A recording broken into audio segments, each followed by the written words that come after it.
The Reservoir Disposal. Growing up, my house was the perfect hangout spot. We had a finished basement and, most importantly, our property bordered a decent-sized woods.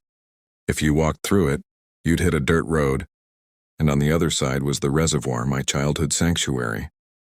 Trespassing was illegal, but I'd cut so many holes in the fence that the Water Commission eventually gave up repairing them. One evening, boredom set in, and my 4 friends, Chester, Rick, Jasper, Hassan, and I decided to hike to the reservoir.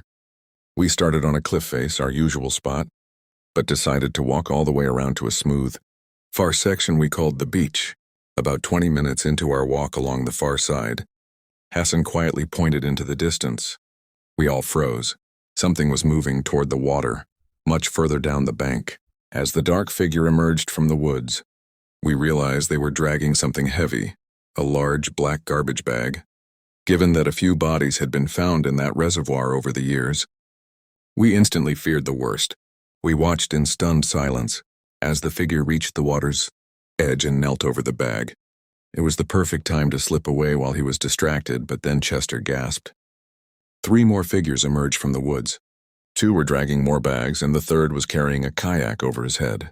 I felt sick, realizing this could be organized, possibly gang-related crime. The first man got into the kayak. The others helped him load a bag onto his lap. He paddled out to the center of the reservoir, and we watched, horrified, as the garbage bag disappeared beneath the surface. He rowed back to shore and repeated the process 2 more times. It was like a scene from a movie, and then my phone rang. The loud, annoying tune of my ringtone cut through the silence like a shot. I fumbled to mute it, but it was too late. The 4 men froze, then turned and looked directly in our direction. We ran. The pursuit through the dark, muddy woods was the scariest moment of my life.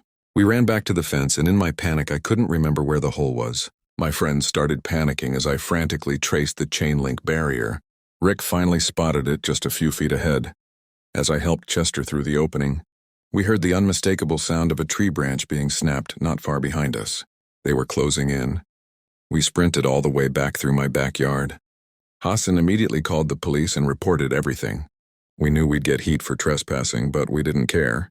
When the police arrived and searched the property, my stomach dropped.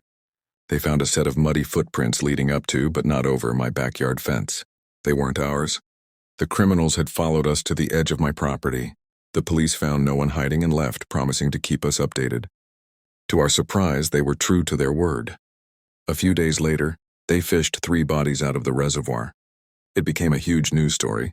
For months afterward, my parents and I were terrified, knowing that criminals knew where we lived. My mom swore she saw people in the woods at night, and even claimed to have seen a camera flash once. Eventually, the fear led us to move out of that house. As far as I know, the police were never able to find a connection or make any arrests. That place is definitely cursed, and the memories of what we saw and the fact that they followed us home still haunt me today.